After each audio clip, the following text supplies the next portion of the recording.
Okay, so just to address the hyperbole right off the bat, superhero movies will survive 2025. Avengers Doomsday and Secret Wars will come out. There will be more superhero TV shows that people don't really seem to care about. And we will eventually see the Batman 2 with a very strong emphasis on eventually. But I think it's fair to say that both Marvel and DC are entering new eras in a bid to not fail. And it's interesting that for both of these studios, their new eras look very different. Marvel is trying to reclaim their lost glory and replicate the past, while DC is forging its own new path. A path that is still slightly confusing. And this summer, with the releases of Thunderbolts, Superman, and the Fantastic Four First Steps, will prove to be either the end of their new approaches or will lay the path for the next 5 years of comic book cinema. And at least in Marvel's case, a new path needs to be laid immediately. In February, Captain America Brave New World came out, and it did not result in a good vote of confidence. Critics didn't like it, audiences thought it was fine, which for a 4-quadrant movie is not good enough, and it didn't make enough at the box office to justify its investment. And it wasn't a failure because it was woke or some of the scapegoat superhero fatigue concept. It was a failure because it was a film so dismembered that they couldn't even sell it. But that's the thing.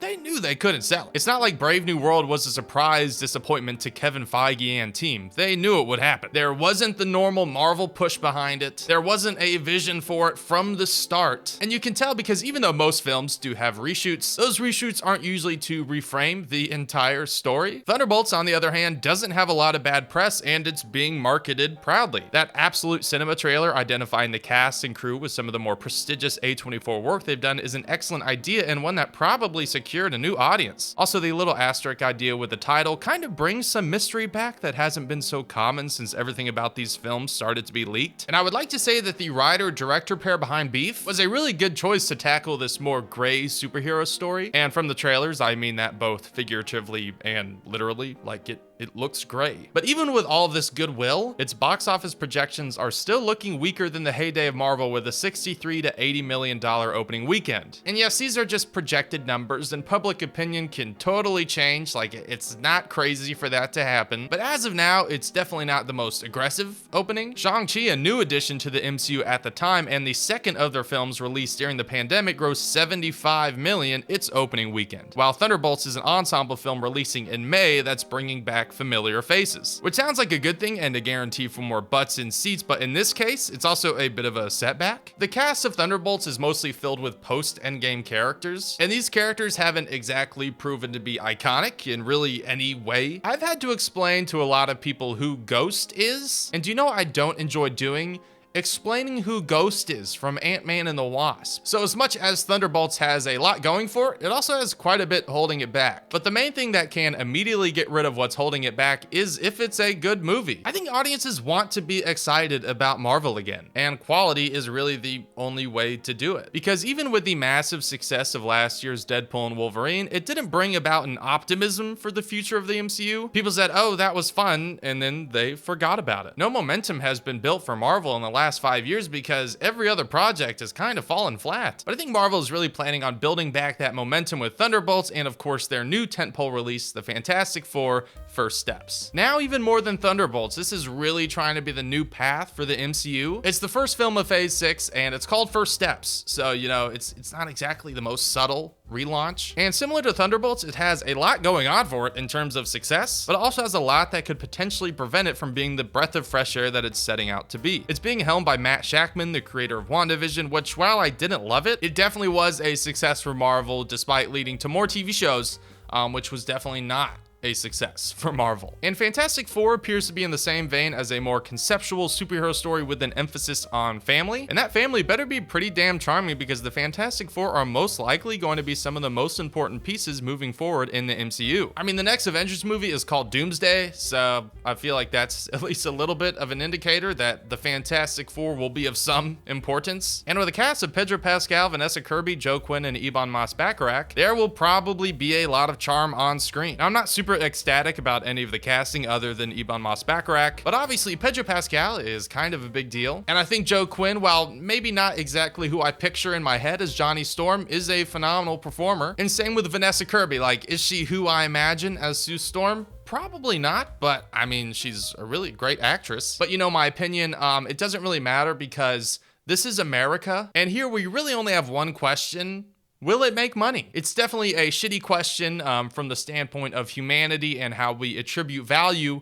But sadly, it is kind of an essential one. And while this new Fantastic Four has a cast that will bring in some numbers all by themselves, the Fantastic Four don't exactly have the best track record at the box office. The highest grossing Fantastic Four films are actually called The Incredibles. The factor to consider, though, is that there is yet to be an actually good Fantastic Four movie. The first two Tim Story films did perfectly fine despite being aggressively mediocre, and the now infamous Fan Four Stick was a critical and box office disaster. Luckily, everyone just seemed to have a great time making it. We could also talk about the 1994 Fantastic Four film, but I feel like that movie is actually too good for me to comment on. But luckily there is some hype surrounding this new film. The teaser launch was a big hit for Marvel in terms of viewership, and this being marketed as kind of the next big thing in the MCU, I mean, that could potentially work. It didn't work for Ant-Man Quantumania though, but not a whole lot worked about that one. But I think Thunderbolts and Fantastic Four both have some advantages that previous Marvel blunders did not. And I think other than being the launch of two semi-new in-world IPs to the MCU, Thunderbolts and Fantastic Four First Steps are a good place to refocus Marvel because they're films that feel like they're made by filmmakers. Now, I don't think that these two films are examples of auteur cinema. No Marvel movie will probably ever be that. But these are two films that seem to have identifiable visual and storytelling qualities that can only be produced by creative people making creative decisions. Thunderbolts has a stark aesthetic and has the character writing as one of the primary focuses in the marketing. Fantastic Four has period elements and a 50s sci-fi flair. These new Marvel movies seem to have a smidge of what most Marvel films don't really have: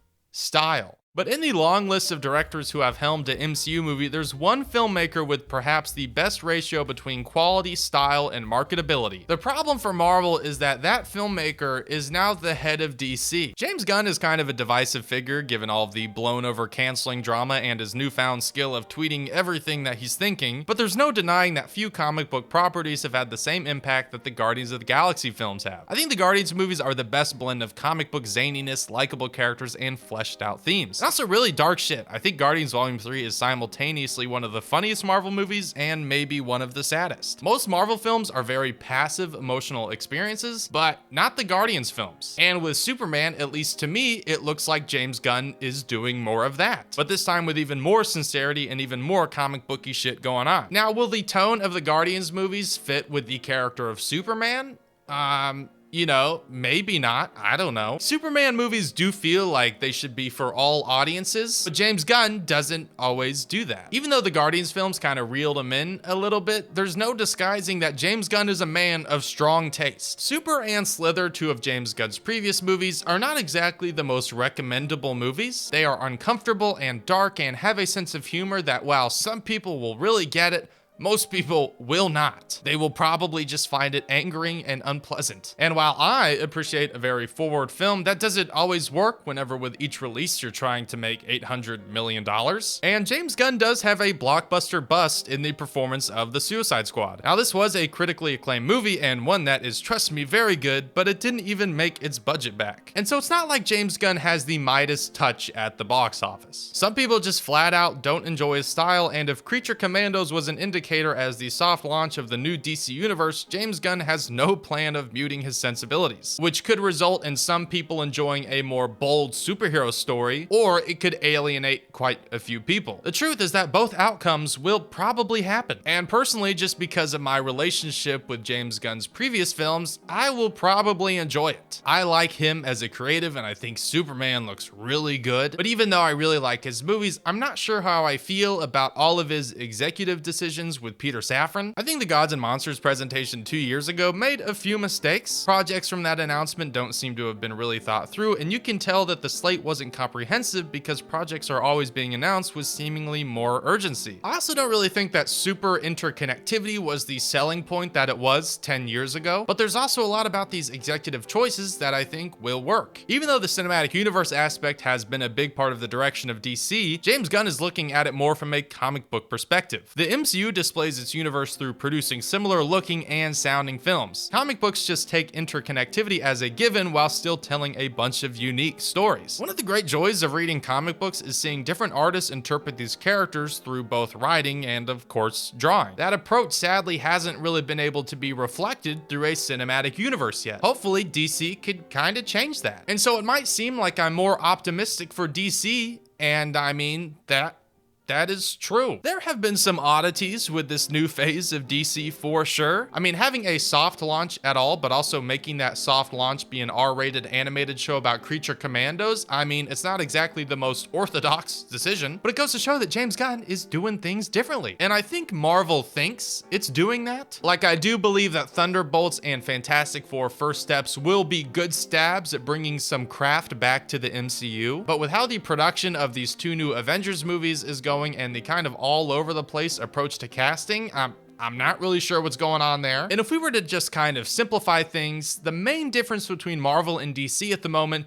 is it feels like DC is making things because they want to make them, while Marvel is making things because they feel like they should be making things. And Marvel will most likely win this summer in terms of box office just because they have two major releases coming out. And of course, we got two new Avengers movies on the way, so like Marvel will be making quite a bit of money, but I think DC is slowly but surely putting something really cool together. And, you know, you might call me like a James Gunn fanboy, but I want to see what it is. So I guess that's my report card for Marvel and DC as of now. Obviously, my opinion on these comic book movies change, you know, every like hour, so we'll see how that goes. And in the case of Superman, I don't think that we've had a comic book movie with this much writing on it since the first Avengers movie. So if Superman bombs and people just don't like it, then I really don't know what's gonna happen. Maybe superhero movies should just like be dusted ASAP. And you know what, sometimes, as much as I like some of these superhero movies, that would be okay. But let's be real, we need something for people to go see. So they're here. All right, well, on that very